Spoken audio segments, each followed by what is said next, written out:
just take me a minute to get to the start of the presentation, so bear with me.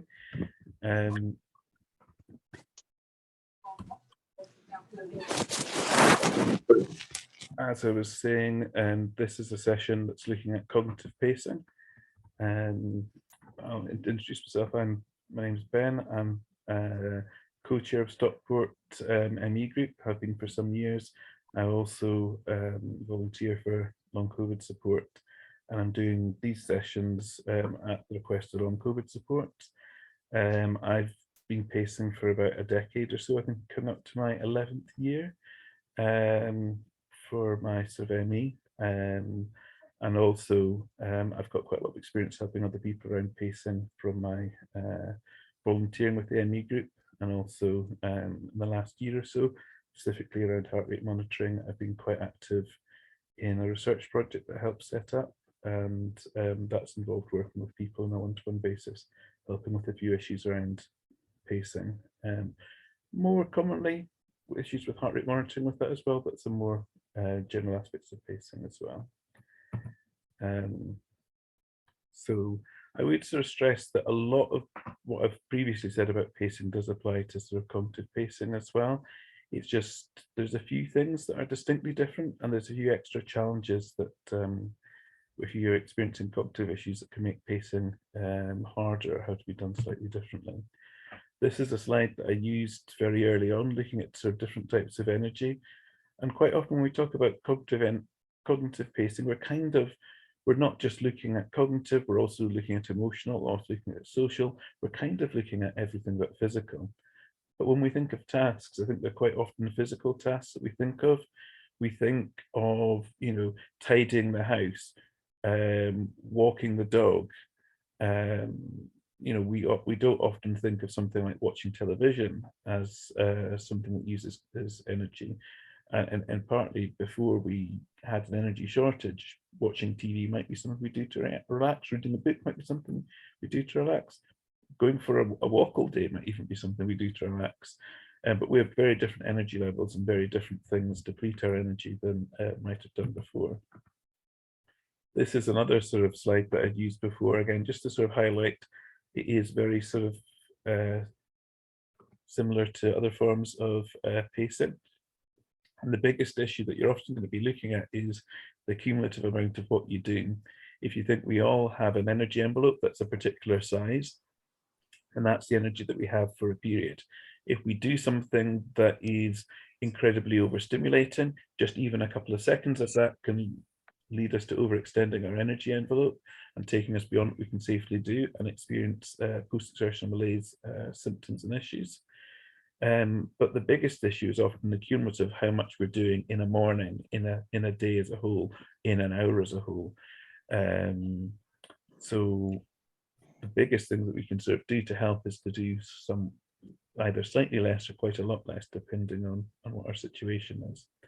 The two main factors that you're going to look at in determining how much energy is used, including cognitive energy, is going to be how long you're doing something for and how intense it is. One thing I would stress that's so different though with cognitive issues is that with a physical task, as soon as you stop doing the task, it stops. Sometimes if you do a task and you're breathless as a result, that breathlessness can be tiring in and of itself, but the task basically finishes. But with most mental tasks and emotional tasks, you don't sort of get upset about something and then 5 minutes later, you know, you're fine, it's gone. But some of that emotion is still there, some of it's still being processed. If you are using your brain to say, send some emails, half an hour after you sent those emails, part of your mind is still going to be processing and dealing with those messages. Might be sort of thinking, are there any follow-on actions we need to do? How do I feel about this? Is this something that I need to remember? Even a lot of things we do passively, and we're not actively aware that we're doing them, but we do sort of lots of things. If you think of driving a car for 5 minutes, you're going to make hundreds and hundreds of decisions and evaluations in that course of the drive, looking at what directions you're taking, where you're going. You know, there's a pedestrian ahead. Are they going to cross the road when they shouldn't? They look like they might. Well, you know, all these sort of things that you're kind of thinking of, but they happen in like a semi-automatic way, so you're not really aware of them. Just like we're not generally aware of breathing, we're not aware of a lot of what we're doing cognitively, but that doesn't mean it's not taking energy away. It doesn't mean it's not going to cause issues. Other sort of issues that are generally sort of are environmental. Now, I think environmental issues can be really important with cognitive issues. It can be very different if you're trying to do, so let's use the example I gave of responding to a few emails. If you're doing that whilst the television's on, whilst somebody else is in the room and trying to talk to you, whilst kids are running around, all these things can make an impact on how tiring something is. If, like me, you need to lie down most of the time. If I was to be standing and delivering this, I'd probably get to about the 2-minute mark and I would stop making sense, because it would be so much more tiring for me doing this standing up. That sort of brings on sort of other health issues or requirements. Sometimes you can be doing something and it causes a problem with other issues. In my case, I give the example of standing up. It can be all sorts of other issues too, exposure to things that you've got sensitivities to, etc. Some people have like sound sensitivity, light sensitivity. These things can make something more fatiguing and take more energy away from you. And with cognitive, it's really important to think about things like multitasking and multi-type activities. If you're doing something like, say, cycling, where you're using physical energy to pedal, but also the mental energy to sort of steer, that could be a lot more tiring than just doing a mental task or just a physical task. And that's trying to do multiple mental tasks at once, trying to remember things whilst you're doing something else. All of these can greatly increase the amount of energy used, far more than you might be aware of. And this is sort of some of the biggest things that I found help me in terms of cognitive pacing.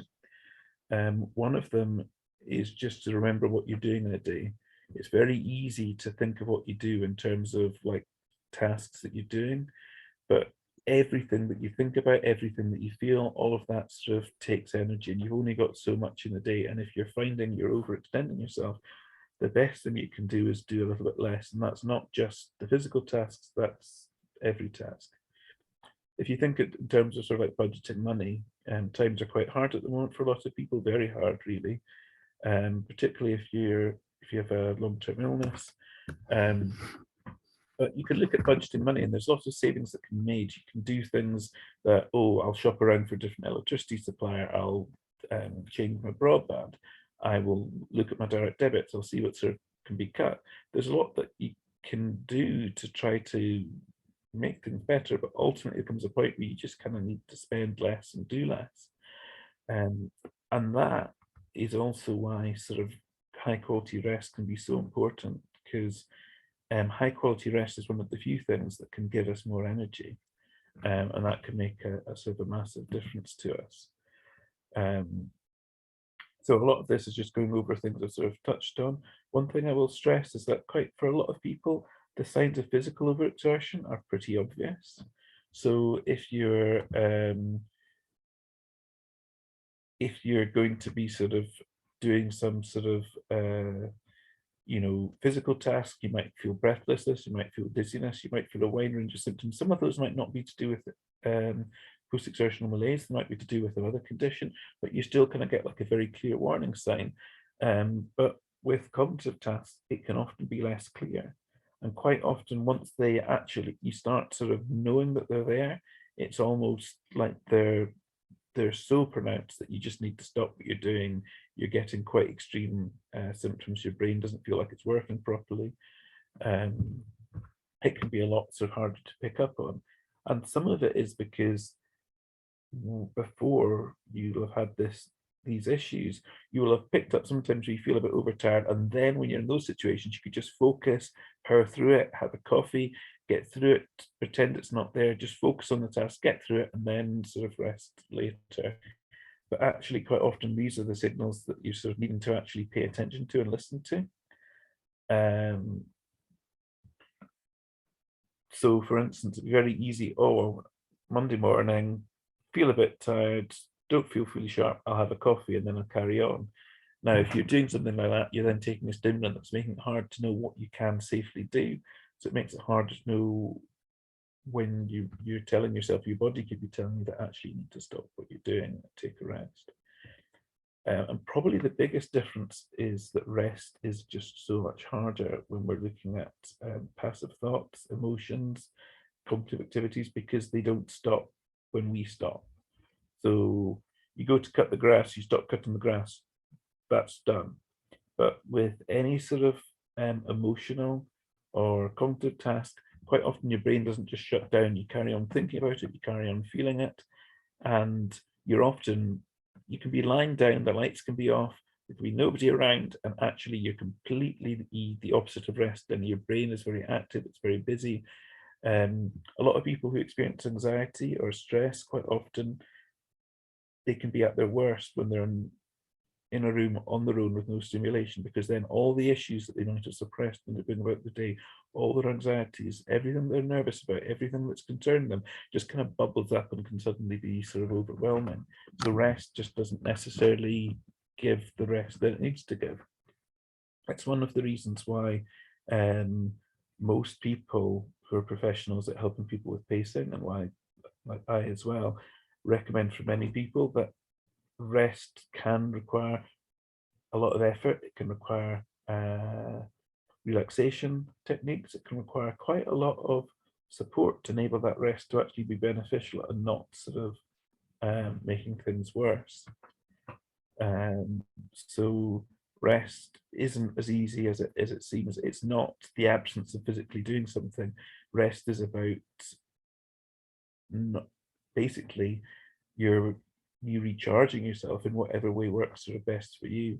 So it can be sort of quite involved to actually do everything you need to do to get the rest that you need.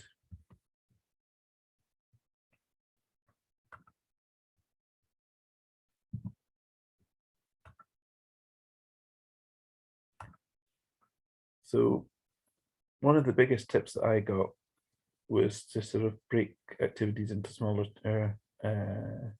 chunks. And what I find with cognitive tasks is that often means sort of sections to sort of compartmentalize it, because if I start working on a project and I'm thinking about it, I don't just stop. My mind carries on thinking about it when I want it to stop. So finding ways of actually, so the first thing I'll do in a task is think, what are the elements that can be looked at sort of separately, to try to sort of make it so it's manageable chunks that I can kind of like do and compartmentalize. Depending on your energy levels, it might be you can do 30 minutes without having a rest. Now, most people doing a fully focused cognitive task cannot do more than 50 minutes without a rest, without a deterioration in the quality of the work that they do. The Chess World Championships are going on at the moment, and matches might last up to about 4 hours, maybe a little bit longer. But the exhaustion that those players get from that period of focus is immense. And even then, Jan Nepomniachtchi, I probably got his name wrong. He was regularly going up, getting away from the match, and having breaks within this match, because he can't optimize his thought for that length of time. And I think with us, it's often a lot less. It might be it's 5 minutes, it might be it's 20 seconds. We're all sort of different, but regular breaks for a level that makes sense for you, and breaking tasks into smaller sections can make quite a difference. Now, quite often people will power through and want a task finished, so they might do it in a very focused way and do it for 2 hours, and then it's done. There's the relief, it's done, the stress is off, the pressure's off, the feeling of achievement is there, but then they feel symptoms, and those symptoms can be lasting the rest of that day onto the next day, maybe the sort of day after. Now, that's a clear indication in that case that they've done far too much. If you do a task and you feel symptoms with cognitive tasks, it's a really good indication that probably you've done too much. Now, we're all different when it comes to what we can do to cognitively and what the consequences are. So for some people, the consequence might be a half-hour period of feeling run down and then fine, whereas from other people, it could be much more drastic. It could be affecting them for days afterwards. So we're all a little bit different there. You've got to watch what's right for you.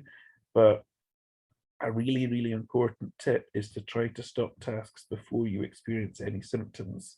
Take preemptive rests, take regular rests, and take the amount of rest that you need where possible.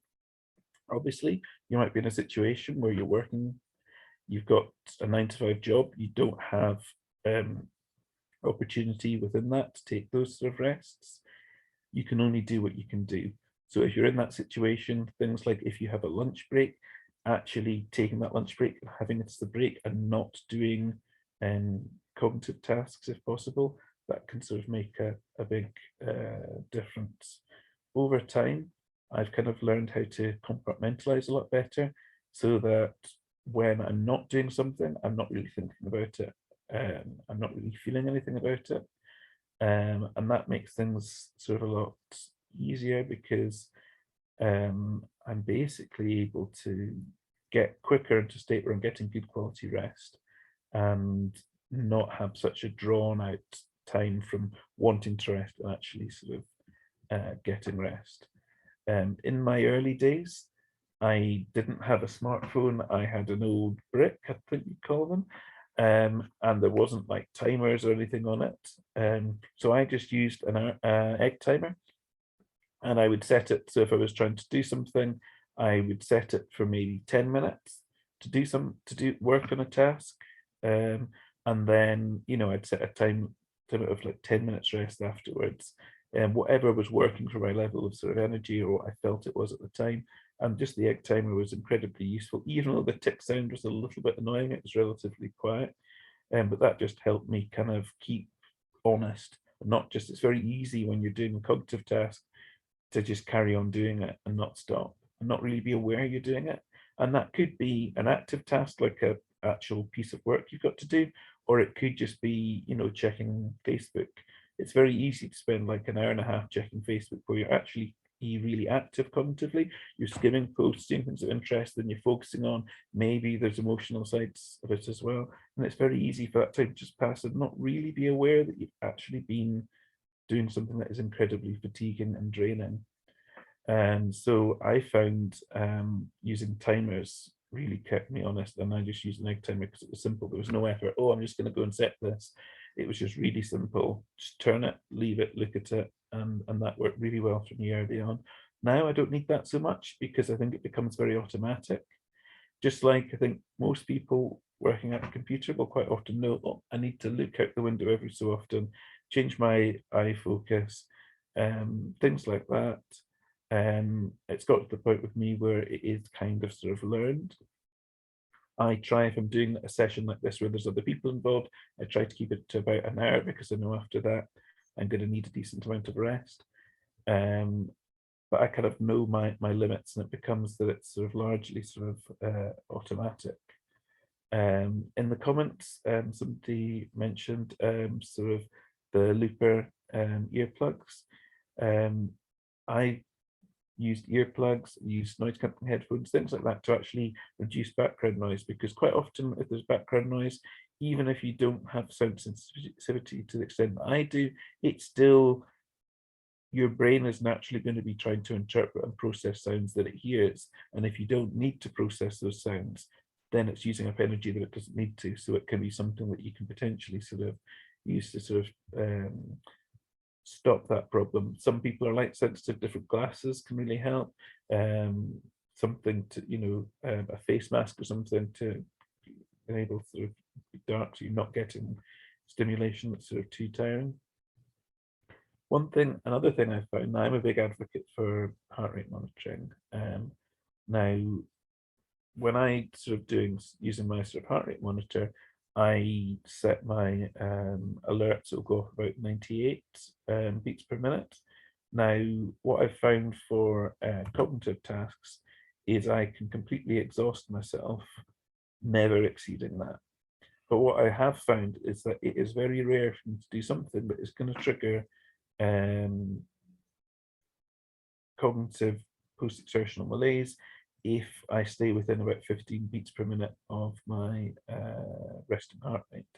So I've found I don't set an alarm, but I'll periodically just sort of go and have a quick check at my see what my heart rate is. So At the moment, it's 73. So I'm within, but not within much, jumped up to 77. So I'm kind of on the edge-ish. My resting heart rate, I know it's about 56.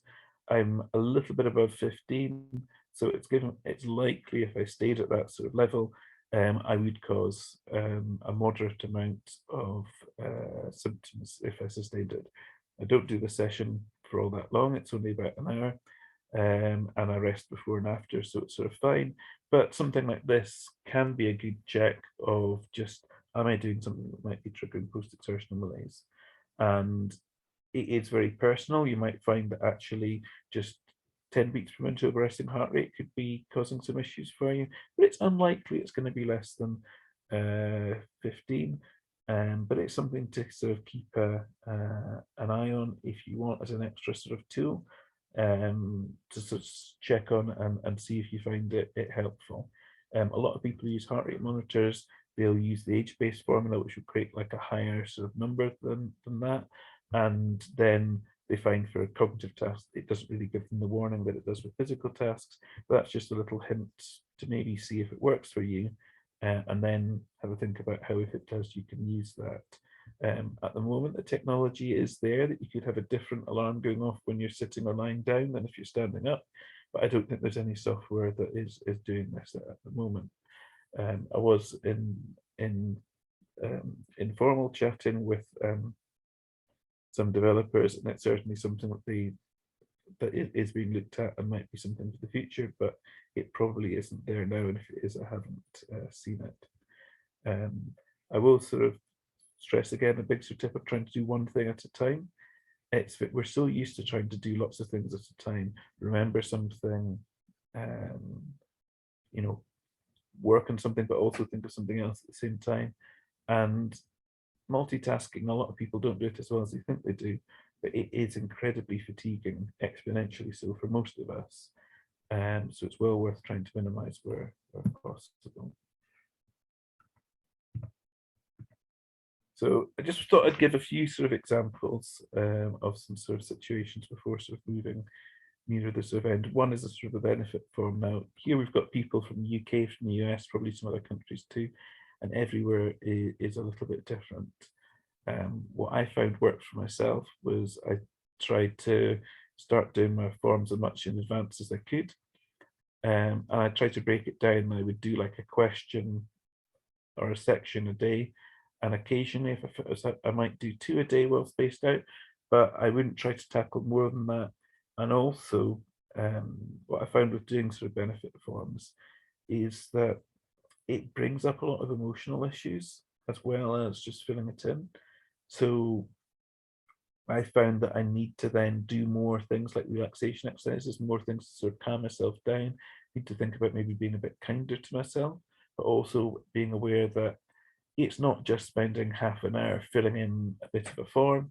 It's about what my mind goes through in that time and all of the processes that are sort of involved with that. So that even if I might only be spending like what feels like quite a little bit of time on a question, I've actually done a lot more, and it's going to trigger a lot more issues throughout the day. I've also found with benefit forms one of that because of cognitive issues, I can't just do things myself. I need to get people to check things, professional help where possible. And my wife would check through a lot of what I write as well. I'd share things with some friends as well, because what I found is that I'm less reliably going to get things 100% right, or say what I think I'm saying, or even writing my name properly. And it's good to just basically have some safety nets in place. With reading, one of the things that I found was that I was relatively prolific as a reader before getting ill, but I basically couldn't read anything for fun when I was sort of ill for quite some time. What I found was I had to completely change what I was reading. Before I might be reading, I was trying to set up a business. I was reading all sorts of marketing books. I was reading books about you know, relatively technical computer sort of issues, reading sort of literary fiction. And what I found was that I would actually forget what was happening in a book if it was if it was quite long, I might get like 100 pages in, and then I just not remember what was going on. I'd sometimes find I was reading something and it was so stimulating and interesting that I was just exhausted from the process of reading it.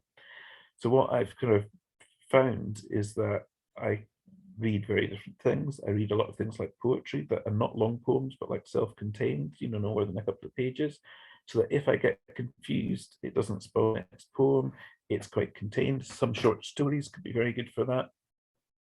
And another thing I found is that I can do reading. I'm just going to have to get a little bit of water because my voice is getting through.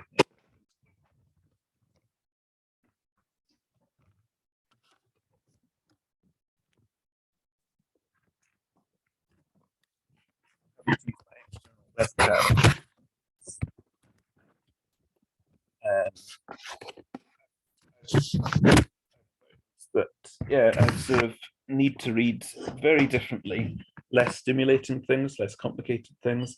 I've also quite often I'll try to use something like Wikipedia, which will have like a plot summary or character summary, so I can remember who's in a story. I'll quite often look at reviews to make if I'm getting confused about what's going on, and that can sort of help. So I can still get the pleasures from reading, but I have to do it very, very differently. And I think it's quite a good analogy for any type of cognitive task. If you imagine that you lost use of an arm, you no longer could use your right arm. Every task that you do, you would have to by force do different. You couldn't drive in the same way. You couldn't do certain tasks. Everything would be different. And I think with cognitive pacing, one issue, people try to do things the same way that they did before. And sometimes that works, but often it doesn't. And even if it does work, is it using energy in a way that is most effective, that is safest for you? And actually, it's almost like, imagine that you are missing an arm, or no longer here. You'd have to approach a lot of tasks very differently to do them in a way that was safe and what was effective. And I think with cognitive pacing, what I found is I can now do a lot of the things that I did before, not as much in a week, but I can do a lot of the things I could do before I was ill. Some things better because my current approach is maybe a bit more considered and a bit less full on. But it's everything I do very differently. There's checks and balances in place. There's all sorts of things that I do sort of differently. I approach tasks completely differently. Before I would like try to master the whole concept and then focus on the detail, and I do things very, very differently now. But I've found that that's what I need to do them effectively, because I basically need to with a lot of things relearn how to do it in a way that worked with significant deficits. I used to have a really good memory that I could just remember lots of things, and I didn't need to have good note taking as a result because I just remembered it. And now I need to presume that I will forget things if I don't note them down, and that even if I didn't, the effort involved in remembering things would be immense. So I don't do things that way. I assume I will forget things. I write things down. I use note taking. I also am very kind to myself with some things. So, for instance, I forget many people's names, even people who are like family members and I've known lots of times. I'll forget the name, and I'm kind of let myself off with that. That's just something that's going to happen. I will still do things like write, to assist my memory to help with that, because obviously people like being called whatever their name is and not something different. But I kind of am a lot kinder to myself in what I allow, where I allow failings within myself.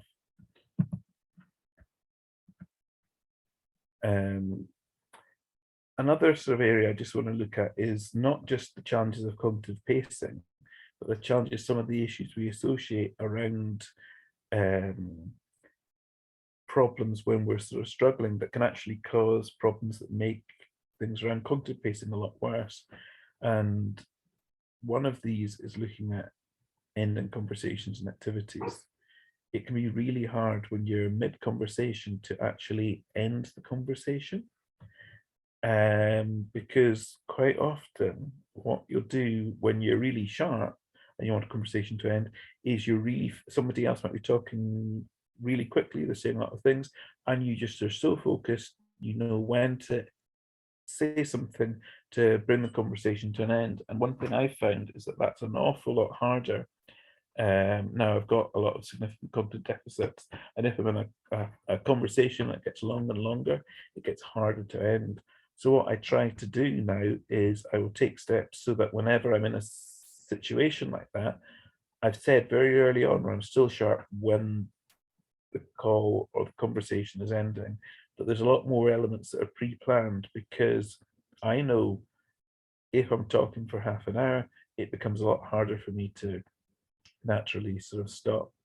And it's the same with other activities too. I've gone for social nights out and I've done things like pre-book my taxi home before I've left so that I don't get caught up in whatever I'm doing, enjoying myself, and stay later than is safe for me.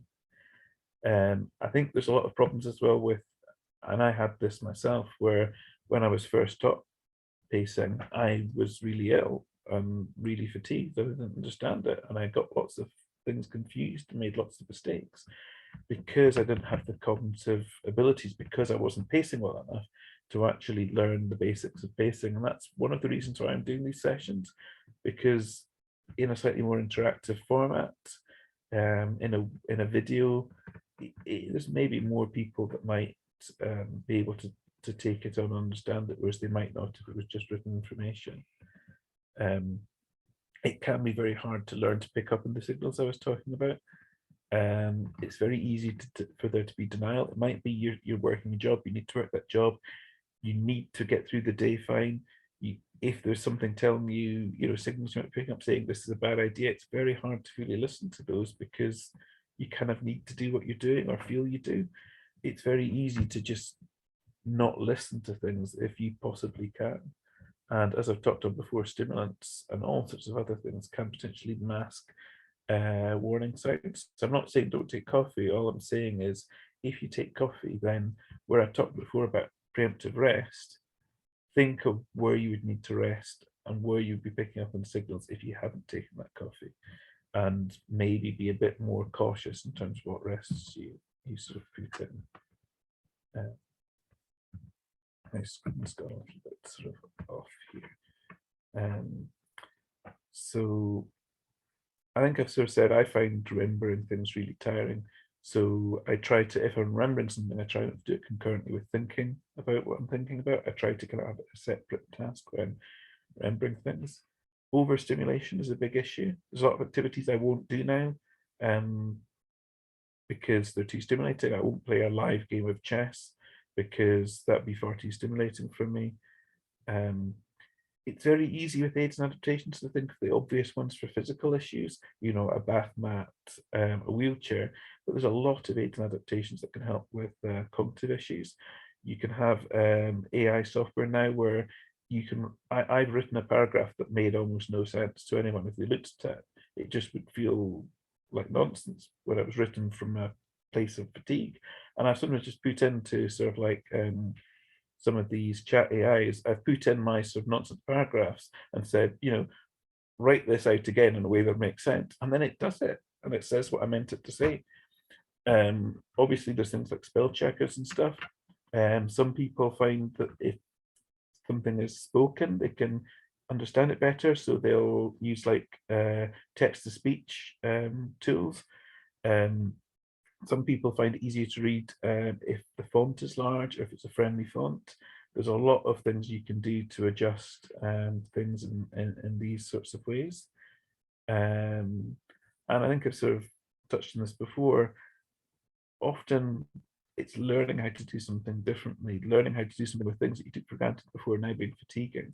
So doing a sort of energy audit of the tasks that you do or what you're thinking about, and try to do it in a different way. Now, I've touched on this a little bit, but a lot of people will have heard the sort of idea of like the mental load.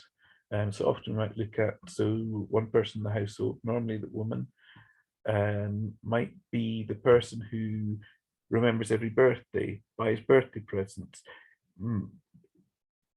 keeps it so that food doesn't run out, keeps so that things that are needed in the house are there, keeps on top of bill payments, keeps on top of everything, not just the sort of like the more like active things we think of in tasks, but actually keeping on top of a lot of things that need to be sort of kept on top of.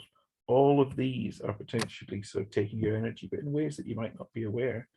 There might be tasks or responsibilities that you've taken on that you've had for a long time, long before you got ill, and they may not be that it's now the right thing for you to be doing them. It might not be you that needs to be the person who remembers birthdays anymore, that keeps in touch with the, you might have a group of 10 friends and you are the person who was always setting up social activities, was keeping in touch with everyone and sharing it with the broader group. But it can be a case of thinking, what can I do to reduce all this stuff that was taking away energy? You know, with my phone, I keep getting messages saying, you know, your battery's being drained too much. Maybe sort of have less sort of apps running. And it's a little bit like that I'm talking about, where it's like thinking, what things are you doing that are taking up cognitive energy? And do I need them to do that? It's not always easy. And it's also, it can be problematic. You know, I could say to my wife, there's this thing that I'm doing. Are you okay taking it on? And she might just say, but I already do these, 100 other things. So it's not always as easy as just as sort of doing it, but sometimes it can be that there's changes that you can make with yourself or with those around you that just reduce the amount of energy and effort that you're taking that you might not sort of be aware of. So that's me kind of gone through the sort of some sort of cognitive pacing. It's a little, the notes are a little rougher than they are sometimes because I was putting them together over the holidays when I'd got a little bit more on than normal. But one thing I would sort of stress for cognitive activities is sort of everything that works with physical activities kind of works with cognitive, but there's just a few more extra elements to be aware of in terms of how to actually get good quality rest, and maybe having more steps you need to take to find different ways of doing tasks. I'm just going to stop the screen share. I'm going to stop the recording.